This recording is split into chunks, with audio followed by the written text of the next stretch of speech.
Hello dear friends, आज अपना topic है सब्जेक्ट एमएसएन से जो टॉपिक आता है उसमें उसके अंदर एक चैप्टर आता है डाइजेस्टिव सिस्टम। उसका डिसऑर्डर पोर्शन अपन डिस्कस कर रहे हैं जिसमें फर्स्ट है पेप्टिक अल्सर। ठीक है,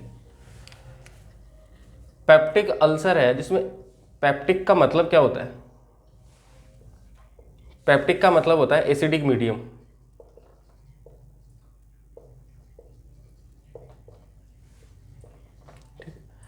वर्ड पेप्टिक का मतलब होता है एसिडिक मीडियम और अल्सर का मतलब क्या होता है? इरोजन या ब्रेकेज ऑफ म्यूकोजा या सब म्यूकोजा।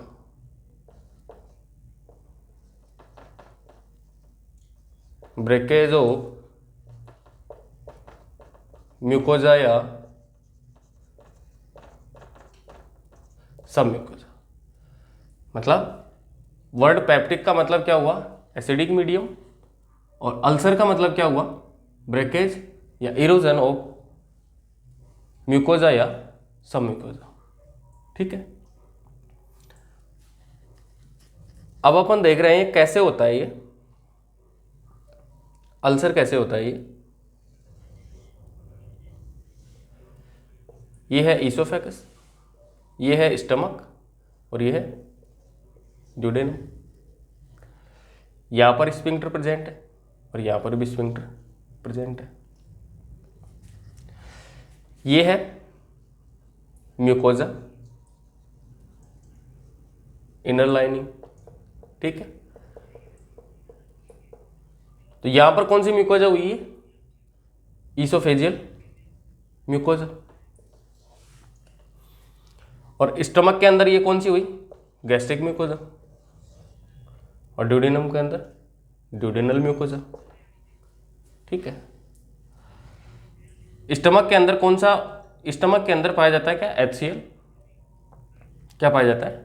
Hydrochloric acid. जब HCl की मात्रा नॉर्मल से ज्यादा हो जाती है, मतलब एसिडिक, नॉर्मल एसिडिक मीडियम कितना होता है? यहाँ पे pH कितनी होती है? 1 to 3। यहाँ पर pH कितनी होती है? 1 से 3 होती है pH।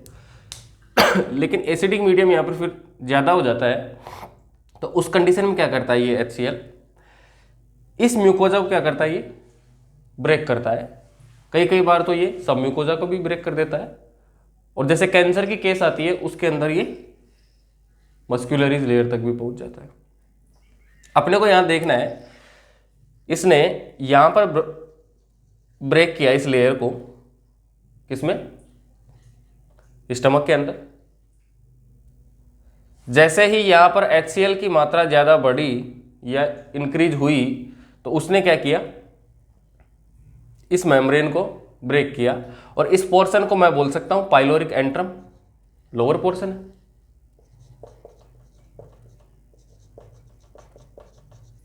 ठीक है, स्टमक का लोअर पोर्शन कौन सा है? पाइलोरिक। तो पाइलोरिक एंट्रम के अंदर सपोज इसने क्या किया? अल्सर कोज कर दिया। किसके कारण? HCl की मात्रा ज्यादा बढ़ने की वजह से। ठीक, अब ये HCl क्या नीचे GI ट्रैक्ट में भी जाएगा। तो सपोज इसने यहां पर अल्सर कोज कर दिया। कैसे किया? वही HCl की मात्रा ज्यादा हुई, यहाँ पे एसिडिक मीडियम ज्यादा हुआ, तो फिर इस मेम्ब्रेन को क्या किया? इसने ब्रेक किया और यहां पर अल्सर कोज हुआ। ठीक है, ये कौन सा पोर्शन है इसका? First part of duodenum. ठीक है,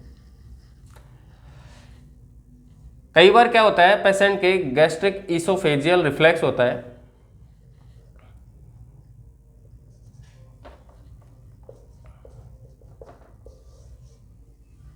ठीक है, गैस्ट्रिक ईसोफेजियल रिफ्लेक्स होता है, तो उसमें क्या होता है? ये HCl या स्टमक का कंटेंट किस तरफ जाता है? ईसोफेगस की तरफ। तो अब ये HCl ईसोफेगस की तरफ जाएगा तो इस मेम्ब्रेन को क्या करेगा? ये ब्रेक करेगा, तो यहां पर भी अल्सर कोज कर सकता है।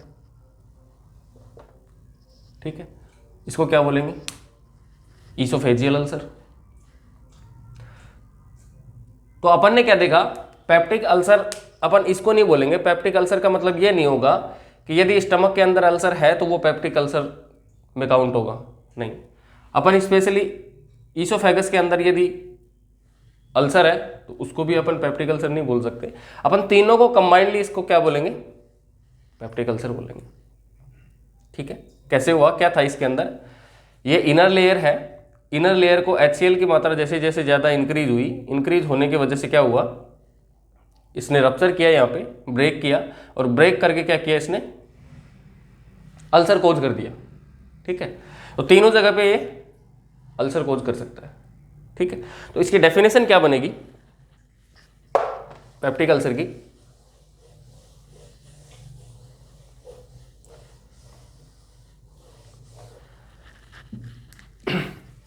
It is defined as breakage of mucosa या सब म्यूकोजा। ठीक है, it is defined as breakage of mucosa या सब म्यूकोजा ओ कहाँ की म्यूकोजा है, submucosa, oesophageal mucosa, duodenal mucosa and gastric mucosa.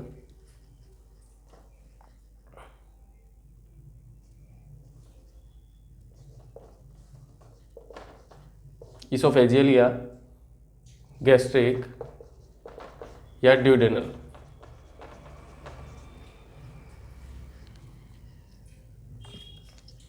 ठीक है, यहां पर इन म्यूकोजा को इसने क्या किया, डैमेज किया। क्यों किया, due to acidic medium.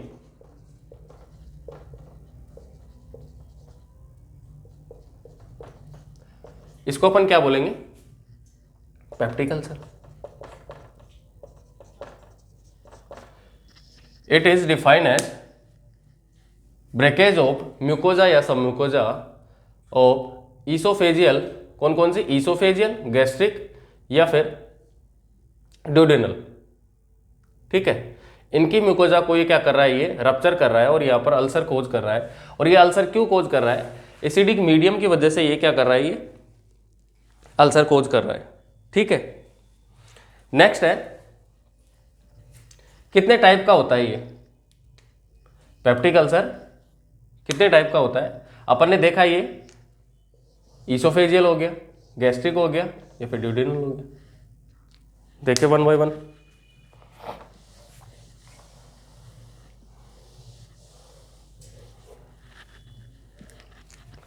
Type,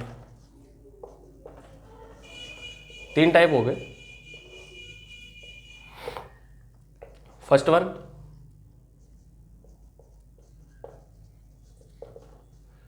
oesophageal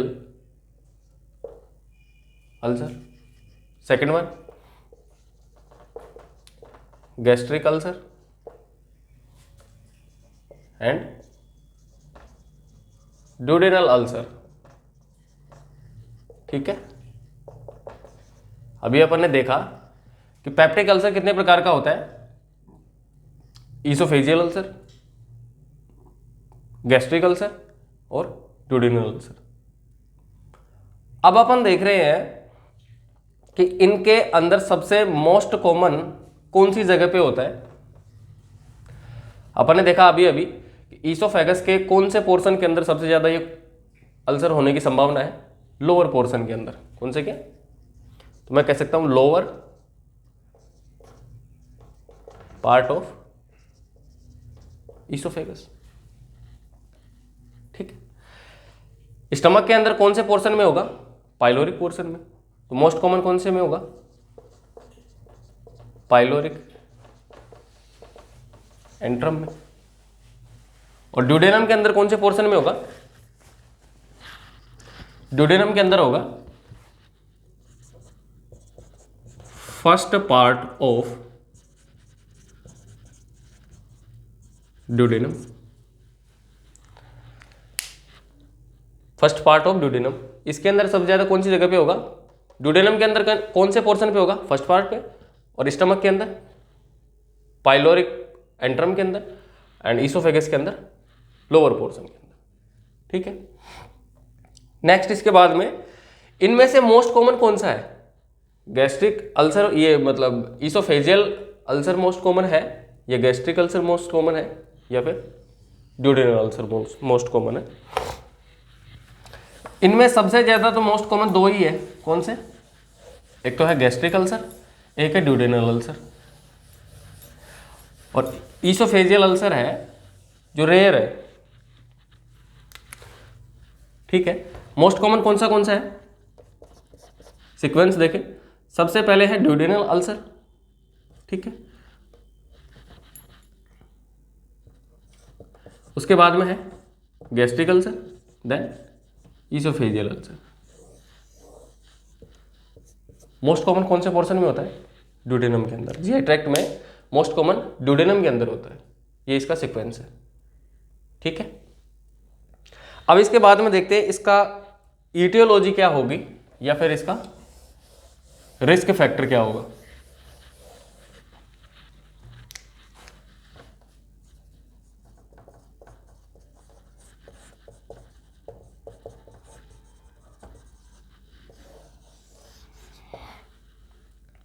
first one, इसका मोस्ट कॉमन कोज क्या है? हेलियोबैक्टर पाइलोरी। ठीक है।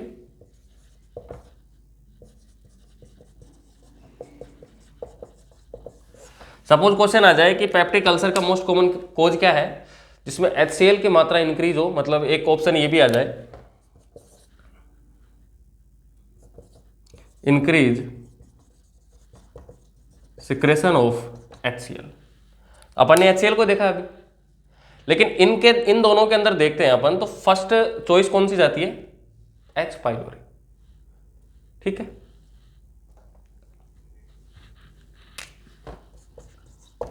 ठीक है। मोस्ट कॉमन कोज कौन सा हुआ? ये। देन उसके बाद में सेकंड मोस्ट कॉमन कौन सा हुआ? यदि HCl की मात्रा ज्यादा बढ़ रही है तो ये सेकंड कोज हो गया। थर्ड कोज कौन सा होगा? यदि म्यूसिन की मात्रा क्या हो रही है? कम हो रही है ना, डिक्रीज सिक्रेशन ऑफ म्यूसिन, क्योंकि ये प्रोटेक्ट कर रही है। ठीक है। HCl से प्रोटेक्ट कर रही है। यदि इसकी मात्रा कम होगी तो ये कोज करेगी किसको? अल्सर को। फोर्थ कोज क्या होगा? अपन देख रहे हैं इन दोनों का कोज क्या है, ये किस वजह से कम हो रही है और ये किस वजह से ज्यादा हो रही है? Excessive use of gastric irritant.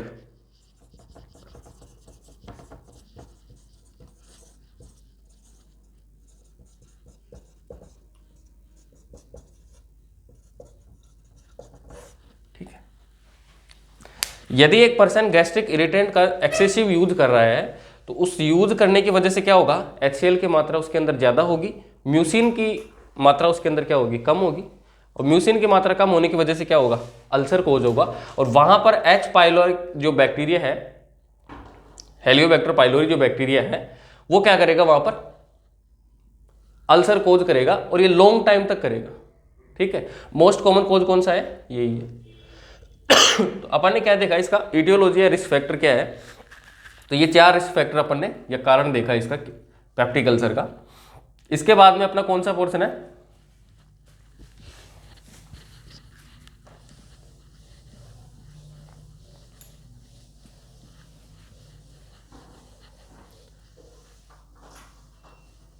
क्या क्या देखा आपने इससे पहले? पेप्टिक अल्सर क्या होता है, पेप्टिक अल्सर की डेफिनेशन देखी, कितने प्रकार का होता है, और उसके बाद में किस वजह से होता है, ये ईटियोलॉजी या फिर रिस्क फैक्टर अपन ने देख लिया। इसके बाद में अपन देख रहे हैं पैथोफिजियोलॉजी। पैथोफिजियोलॉजी से पहले अपन देख रहे हैं clinical manifestation.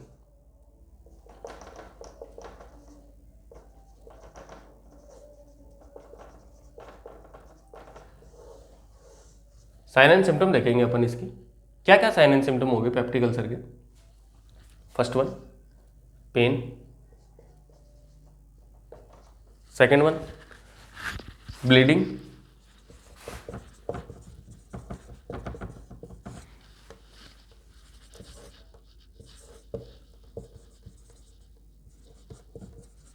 Heartburn, anaemia, weight loss. ठीक है, ये क्या है इसके क्लिनिकल मैनिफेस्टेशन है। प्राइमरी इसका जो लक्षण होगा, साइन एंड सिम्टम होगी, क्या होगी? फर्स्ट क्लिनिकल मैनिफेस्टेशन क्या होगा पेप्टिक अल्सर का? वो है पेन। पेशेंट सबसे पहले बोलेगा मेरे को पेन हो रहा है, ठीक है। तो फर्स्ट सिम्टम क्या हुआ? पेन। देन उसके बाद में क्या होगी? ब्लीडिंग। यदि किसी जगह पे अल्सर है तो लॉन्ग टाइम तक होने के बाद में उसके में क्या होगी? ब्लीडिंग हो सकती है।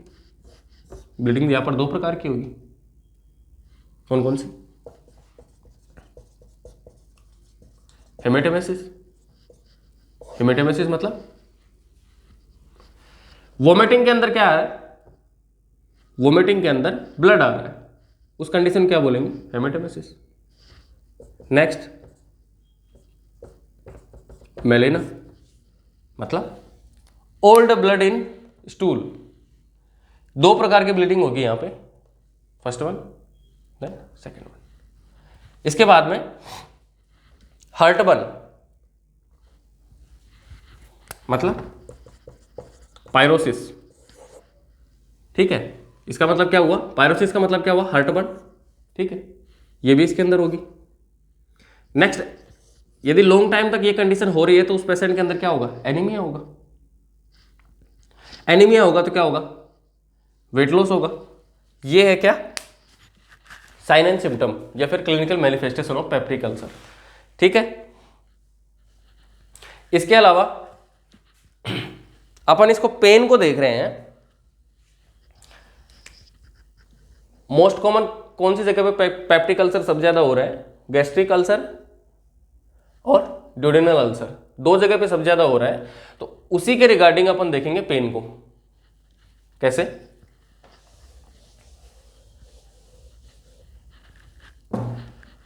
सपोज ये है ईसोफेगस, ये है स्टमक। ठीक, अपन देख रहे हैं गैस्ट्रिक अल्सर। गैस्ट्रिक अल्सर के रिगार्डिंग में देख रहे हैं पेन। ठीक है, गैस्ट्रिक अल्सर के रिगार्डिंग में देख रहे हैं पेन को, कैसा फील करेगा पेशेंट। ठीक है, या कौन सी कंडीशन में बोलेंगे कि कौन सी कंडीशन में तो पेन होगा जो गैस्ट्रिक अल्सर होगा, या फिर मैं बोल सकता हूं गैस्ट्रिक अल्सर की कंडीशन में किस प्रकार का पेन होगा, या फिर ड्यूडेनल अल्सर की कंडीशन में किस प्रकार का पेन होगा। अलग अलग तो डिफाइन करेंगे ना अपन।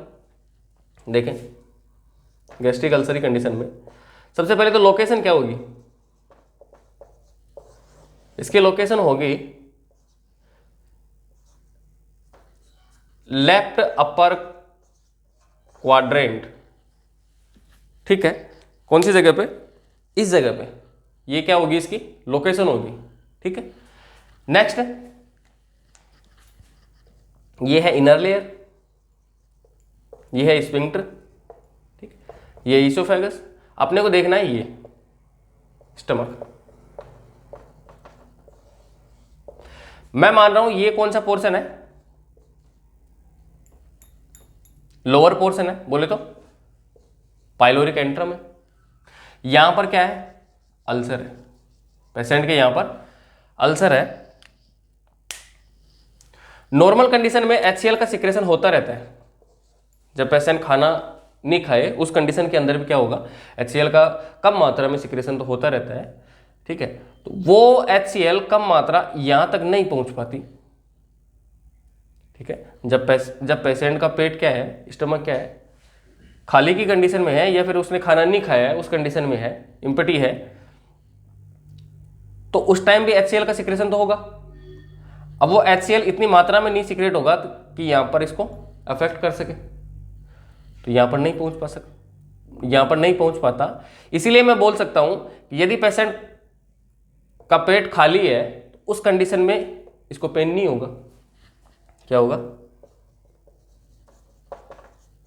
यदि पेशेंट का पेट खाली है ना, मतलब उसने खाना नहीं खाया, इंजेक्शन नहीं किया है, तो उस कंडीशन में क्या होगा, पेन उसको एसेस नहीं होगा क्योंकि HCl इसके कॉन्टेक्ट में नहीं आ रहा। ठीक है, फर्स्ट अपने लोकेशन देखी, देन ये देखिए। इसके बाद में सपोज पेशेंट ने क्या किया, खाना खा लिया, खाना खा लिया, खाना खाने के बाद में क्या हुआ, ये स्पिंक्टर और ये स्पिंक्टर क्या हो गए, टाइटली ब्लॉक हो गए, बंद हो गए। ठीक है, क्योंकि 2 से 3 घंटे तक क्या होगा, खाना यहीं पर रहेगा ना। तो जैसे जैसे इसने खाना खाया, ये स्पिंक्टर ब्लॉक हुए। ठीक है, HCl की मात्रा यहां पर इंक्रीज हुई, HCl की मात्रा इंक्रीज हुई। जैसे जैसे खाना आएगा, खाने की मात्रा ज़्यादा होगी या फिर खाना आएगा तो HCl की मात्रा नॉर्मली क्या होगी, बढ़ेगी नॉर्मल से, क्योंकि उसको डाइजेस्ट करना है। तो जैसे इसकी मात्रा बढ़ेगी तो वो इसके कांटेक्ट में आएगी। इसके कांटेक्ट में आने से क्या होगा, पेशेंट को पेन होगा। मतलब क्या निकला, पेशेंट ने जब भी खाना खाया, खाना खाने के बाद में क्या हुआ, HCl की मात्रा इंक्रीज होगी, और HCl की मात्रा इंक्रीज होने से क्या होगा, वो इस अल्सर को अफेक्ट करेगा और उसकी वजह से क्या होगा, पेशेंट में पेन होगा। तो मैं बोल सकता हूं जब पेशेंट खाना खाएगा, ठीक है, उस दौरान उसको क्या होगा, पेन होगा, जबकि खाली पेट की कंडीशन में नहीं हो रहा। इंजेक्शन ऑफ फूड, इस कंडीशन में उसको पेन हो रहा है, इस कंडीशन में उसको पेन नहीं हो रहा। ठीक है, then third condition, fourth condition, तो इसको पेन होगा पेशेंट को, तो वो क्या करेगा, वोमिटिंग करेगा। ठीक है, अब यहाँ पे अल्सर है तो अल्सर तो ब्लीडिंग कोज करेगा, यहाँ पे ब्लड तो निकलेगा। तो जब वो पेशेंट क्या करेगा, वोमिटिंग करेगा या फिर स्टमक को, इस कंटेंट को बाहर एक्सपेल आउट करेगा, तो उसमें क्या करेगा, या उसमें क्या होगा, उसको रिलीफ मिलेगी। क्यों मिलेगी, क्योंकि HCl का जो कंटेंट है, फूड कंटेंट और HCl है जो बाहर जा रहा है, बाहर जाने की वजह से क्या होगा, इसको इसके कॉन्टेक्ट में नहीं आ रहा। ठीक है, जिस वजह से क्या होगा कि यदि पेशेंट वोमिटिंग करता है तो उसके बाद में क्या होगा, उसको रिलीफ फील होगी। पेशेंट ने खाना खाया तो उसको पेन हो रहा है, जब पेशेंट ने वोमिटिंग की तो उसको क्या हुआ, रिलीफ मिली। नेक्स्ट, सपोज पेशेंट ने वोमिटिंग की, उसके अंदर क्या आ रहा है, ब्लड आ रहा है, तो उस कंडीशन में क्या बोलेंगे, हेमेटोमेसिस। मतलब क्या निकला, अपन कैसे आइडेंटिफाई करेंगे कि कौन सी कंडीशन में गैस्ट्रिक अल्सर है, कौन सी कंडीशन में ड्यूडेनल अल्सर है। तो गैस्ट्रिक अल्सर की कंडीशन में देख रहे हैं, सबसे पहले तो लोकेशन देखेंगे, लेफ्ट अपर क्वाड्रेंट के अंदर होगा पेन। ठीक, नेक्स्ट अपन क्या देख रहे हैं, यदि पेशेंट खाना नहीं खाए, उस कंडीशन में क्या होगा, पेन नहीं होगा, क्योंकि HCl इस अल्सर के कोज में, अल्सर के कॉन्टैक्ट में नहीं आएगा, जिस वजह से यहाँ पे उसको पेन नहीं होगा। और उसने यदि खाना खा लिया, खाना खाने के बाद में HCl की मात्रा बढ़ेगी, जैसे ही HCl की मात्रा बढ़ेगी तो ये इसके कॉन्टैक्ट में आएगा, अल्सर के कॉन्टैक्ट में, तो उसकी वजह से क्या होगा, उसको पेन फील होगा। नेक्स्ट, यदि वो वोमिटिंग करता है तो उसको रिलीफ फील होगा। कैसे, क्योंकि फूड कंटेंट जो भी HCl, जो स्टमक का कंटेंट है वो बाहर जा रहा है, जिसकी वजह से उसको क्या होगा, रिलीफ होगा। ठीक, और यदि ब्लड किसके अंदर आ रहा है, वोमिटिंग के अंदर आ रहा है, तो उस कंडीशन क्या बोलते हैं, हेमेटोमेसिस। ये है गैस्ट्रिक अल्सर। यदि पेशेंट ये सिम्टम बता रहा है तो उसको अपन आइडेंटिफाई कर सकते हैं कि ये गैस्ट्रिक अल्सर है। ठीक है,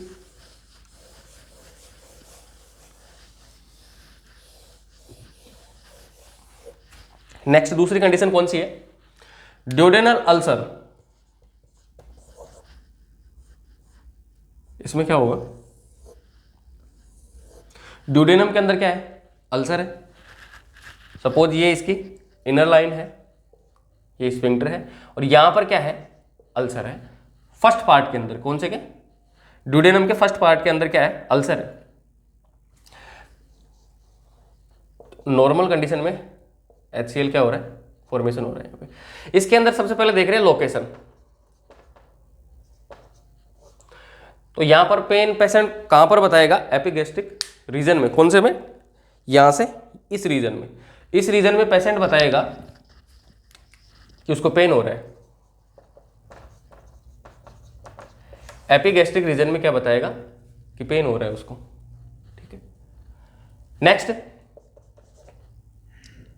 यदि पेशेंट ने खाना नहीं खाया, उसका स्टमक क्या है, खाली कंडीशन में है या एम्प्टी है, तो उस दौरान क्या उसको पेन होगा, क्या होगा देखो, नॉर्मल कंडीशन के अंदर क्या हो रहा है, HCl का फॉर्मेशन हो रहा है, ठीक है। सपोज ये HCl इस तरफ चला गया, किस तरफ, ड्यूडेनम की तरफ। तो ये ड्यूडेनम की तरफ जाएगा तो इससे क्या होगा, इसके कांटेक्ट में आएगा, और इसके कांटेक्ट में आने से क्या होगा, पेन होगा पेशेंट को। तो जब ड्यूडेनल अल्सर की बात करें, ड्यूडेनम के अंदर जब अल्सर की बात करें, तो उस कंडीशन में पेशेंट जब खाली पेट होता है तो उसके अंदर क्या होता है, उसको दर्द होता है, जबकि उसमें ऐसा नहीं था। इस कंडीशन के अंदर उसको क्या होगा, पेन होगा। थर्ड कंडीशन, सपोज पेशेंट ने क्या किया, खाना खाया, खाना खाने के बाद में क्या होता है, ये दोनों स्फिंक्टर बिल्कुल क्लोज होंगे, ठीक है, ये दोनों स्फिंक्टर क्या होंगे, बिल्कुल क्लोज होंगे, और 2 से 3 घंटे तक ये क्लोज ही रहेंगे, क्योंकि यहां पर इसका डाइजेशन हो रहा है, ठीक है। HCl की मात्रा बढ़ेगी और यहां पर फूड का क्या होगा, डाइजेशन होगा, 2 से 3 घंटे का टाइम यहां पर लगेगा। तब तक यहां पर HCl नहीं आ पाएगा ना, क्योंकि ये स्फिंक्टर है जो टाइटली क्या है, क्लोज है, और इसकी वजह से यहाँ पर HCl के कांटेक्ट में, या अल्सर HCl के कांटेक्ट में नहीं आएगा। तो मैं कह सकता हूँ जब पेशेंट खाना खाएगा तो उसको क्या होगा, पेन नहीं होगा, इंजेक्शन ऑफ फूड। इस कंडीशन में उसको पेन नहीं होगा, जबकि इस कंडीशन के अंदर पेन होगा। फोर्थ कंडीशन क्या होगी, फोर्थ कंडीशन अपन देख रहे हैं कि सब इंजेक्शन, मतलब ये समझ में आ गया कि जब पेशेंट खाना खाएगा उसके बाद में HCl इसके कांटेक्ट में नहीं आएगा, क्योंकि स्फिंक्टर इसके टाइटली क्लोज है, और टाइटली क्लोज होने की वजह से क्या होगा, HCl इसके कांटेक्ट में नहीं आएगा, और HCl इसके कांटेक्ट में नहीं आने से पेन नहीं होगा पेशेंट को।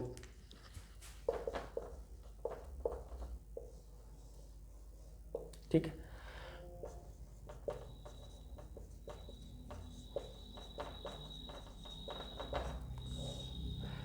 ठीक है, 2 से 3 घंटे तक तो उसको क्या होगा, पेन नहीं होगा, लेकिन उसके बाद में होगा। नेक्स्ट अपन इसको क्या बोलते हैं, मिडनाइट पेन बोलते हैं। यदि ड्यूडेनम के अंदर अल्सर हो रहा है और वहां पर पेन हो रहा है तो उस कंडीशन को अपन मिडनाइट पेन बोलते हैं। क्यों बोलते हैं कि सपोज पेशेंट ने 10 बजे खाना खाया, रात को 10 बजे खाना खाया, 2 से 3 घंटे तक तो यहां पर रहा खाना, ठीक है, और उसके बाद में ये कहां पर जाएगा, लोअर जीआई ट्रैक्ट में जाएगा। लोअर जीआई ट्रैक्ट में जाएगा तो HCl इसके कांटेक्ट में आएगा, और HCl जब इसके कांटेक्ट में आएगा तो क्या होगा, उसको पेन होगा। तो सपोज उसने 12 बजे पेशेंट ने बोला कि पेन हो रहा है, इसी वजह से इसको बोलते हैं मिडनाइट पेन। इसके अंदर मिडनाइट पेन होता है। फिफ्थ कंडीशन क्या होगी, अब लोअर जीआई ट्रैक्ट में गया है क्या खाना, ठीक है, तो इसके कांटेक्ट में आया, अल्सर के कांटेक्ट में आया, और यहां पर क्या हो रहा है, ब्लीडिंग भी हो रही है, तो वो ब्लड किसके थ्रू आएगा, स्टूल के थ्रू बाहर एक्सपेल आउट करेगा पेशेंट। तो पूरे जीआई ट्रैक्ट को क्रॉस करेगा वो, तो वो क्या होगा, ओल्ड ब्लड होगा, न्यू ब्लड थोड़ी ना होगा। उस कंडीशन को बोलेंगे मेलेना। ड्यूडेनल अल्सर के अंदर अपन, या फिर ड्यूडेनल अल्सर को अपन कैसे आइडेंटिफाई करेंगे, पहले तो लोकेशन देखेंगे, कौन से लोकेशन पे क्या है, पेन हो रहा है। दूसरा, यदि पेशेंट का पेट खाली है तो उस कंडीशन में उसको पेन हो रही है या नहीं हो रही है, ये देखनी है। क्योंकि यदि पेन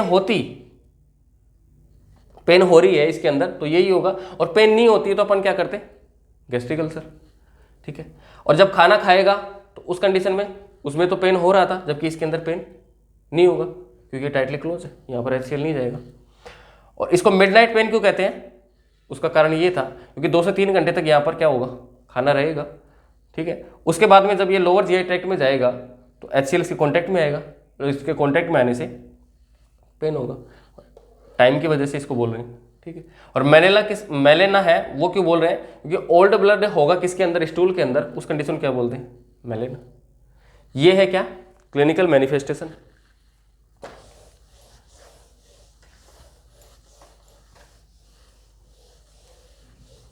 क्या देखा अपन ने पेप्टिक अल्सर के अंदर, सबसे पहले इसको डिफाइन किया पेप्टिक क्या होता है या अल्सर क्या होता है, उसके बाद में इसकी डेफिनेशन क्या होती है, देन इसके टाइप क्या होता है, और टाइप के बाद में अपन ने क्या देखा, ईटियोलॉजी या फिर रिस्क फैक्टर। उसके अंदर एक वर्ड था गैस्ट्रिक इरिटेंट, वो कौन कौन से होते हैं,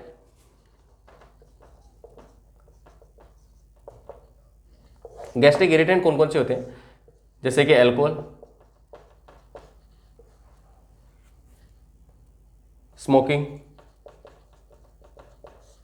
स्पाइसी फूड, ठीक है, एस्प्रिन, ये क्या है, गैस्ट्रिक इरिटेंट है, जो क्या करेंगे, HCl की मात्रा को इंक्रीज करेंगे। HCl की मात्रा इंक्रीज होगी तो म्यूसिन की मात्रा डिक्रीज होगी और उससे क्या होगा, अल्सर कोज होगा। ये था रिस्क फैक्टर के अंदर या फिर ईटियोलॉजी के अंदर।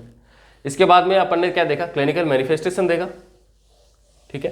क्लिनिकल मैनिफेस्टेशन में सबसे पहला फर्स्ट साइन क्या होगा, पेन, और ब्लीडिंग कितने टाइप की होगी, 2 टाइप की। अब है पैथोफिजियोलॉजी,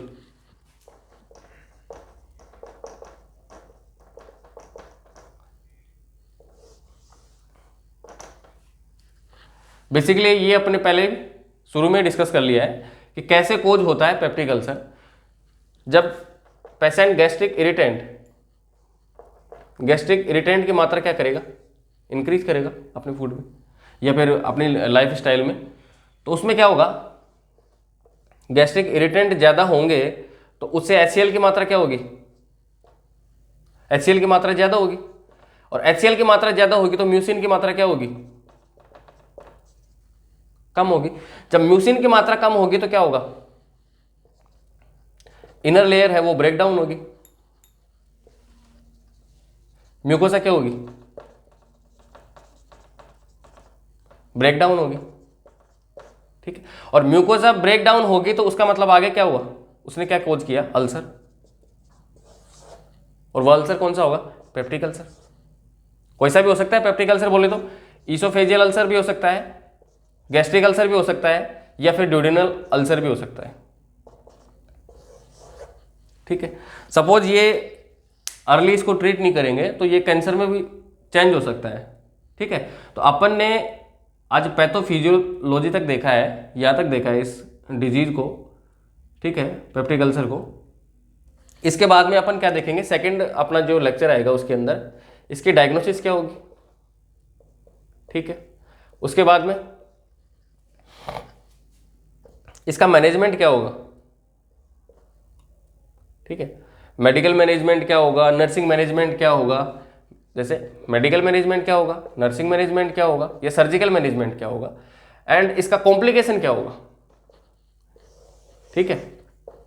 क्या क्या देखना है अपने को, क्या क्या देखना रिमेनिंग बचा है। एक तो कॉम्प्लिकेशन क्या होगा, यदि इसको ट्रीट नहीं किए तो क्या क्या कॉम्प्लिकेशन हो सकता है, जैसे कि ब्लीडिंग हो सकती है, ऑब्स्ट्रक्शन हो सकता है ना, और एब्डोमिनल क्या हो सकता है, डिस्ट्रेस हो सकता है।